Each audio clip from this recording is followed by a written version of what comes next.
So what's up mga ka-agri? Ito po yung ating 4 days old na mga sisiw nating na-produce.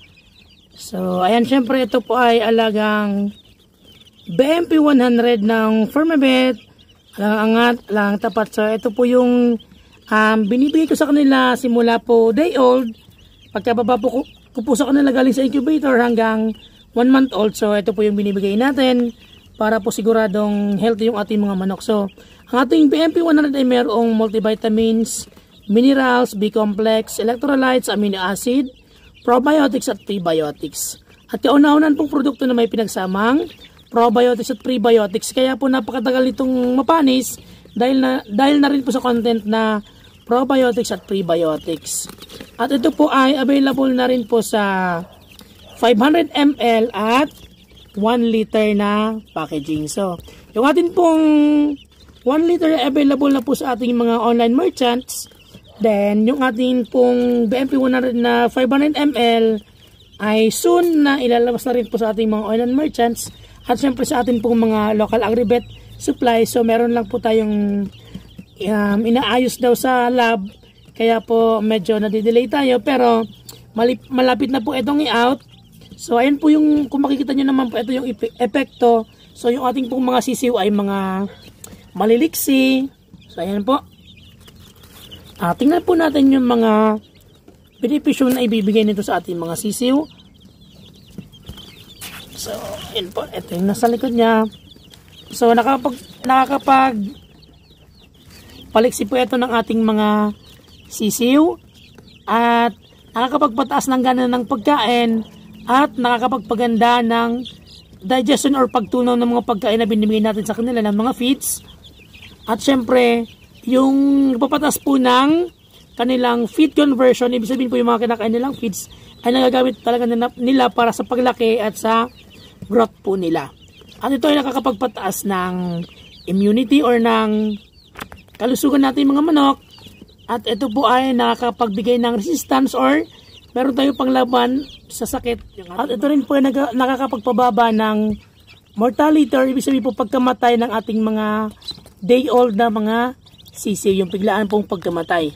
So ito naman po yung formulation ng ating BMP 100. So meron po itong vitamin A, vitamin B1, vitamin B2, vitamin B6, vitamin B12, vitamin D3, vitamin E, vitamin K3, niacin, folic acid, copper sulfate, ferrous sulfate, magnesium sulfate, iodine, potassium iodine, calpan, zinc oxide, potassium gluconate, selenium selenate, cobalt sulfate, vialine, isoleucine, leucine, sodium citrate, probiotic liquid, prebiotics, inulin powder plus fructose. May exen na ito isa. Fructose, oligosaccharide. So, yun po kaya napakaganda sa ating mga sisiw. Kung makikita nyo naman po, sila ay napakalulusog, maliliksi, napakagalaw po. So, ayan. Ito po ay 4 out. So, mas marami po dito. 25 pieces po itong mga Rhode Island Red na bamboo line, show type. Then, meron po ata ditong 10 Rhode Island Red na bamboo line cross sa Mohawk line, show type din po or standard Rhode Island Red. Then meron po ata ditong 3 bamboo line cross sa Jack Ross Athena line na vintage line. Then meron po 10 Star Egger cross ating Pure Americana. So ito po yung isa, yung napakaganda ng kulay na lavender. Then meron po ditong mga Black Astrolorp na Italian line. So, kung mga interested po, ayun, PM na lang po. Kung malapit lang po kayo, so nandito po kami sa Lourdes, Buhi, Camarines Sur po, Bicol. So, ayun po. At by the way, yung pakain po pala natin sa kanila ay Bimig Integra. So, alaga po silang Bimig Integra. Ang binibigay ko po from day 1 to day 30 is Chick Booster na Integra 1,000. So, and mga ka-agri, at kung meron po kayong mga kilalang mga shipper going sa Tarlac, Pangasinan, then going Visayas and Mindanao. So pwede nyo pong sabihan na mag-PM sa akin, baka po meron tayong mga business na pwede nating pag-usapan. So ayun po, again, calling or yung may mga kilala po mga shipper going Tarlac, Pangasinan, then Visayas and Mindanao.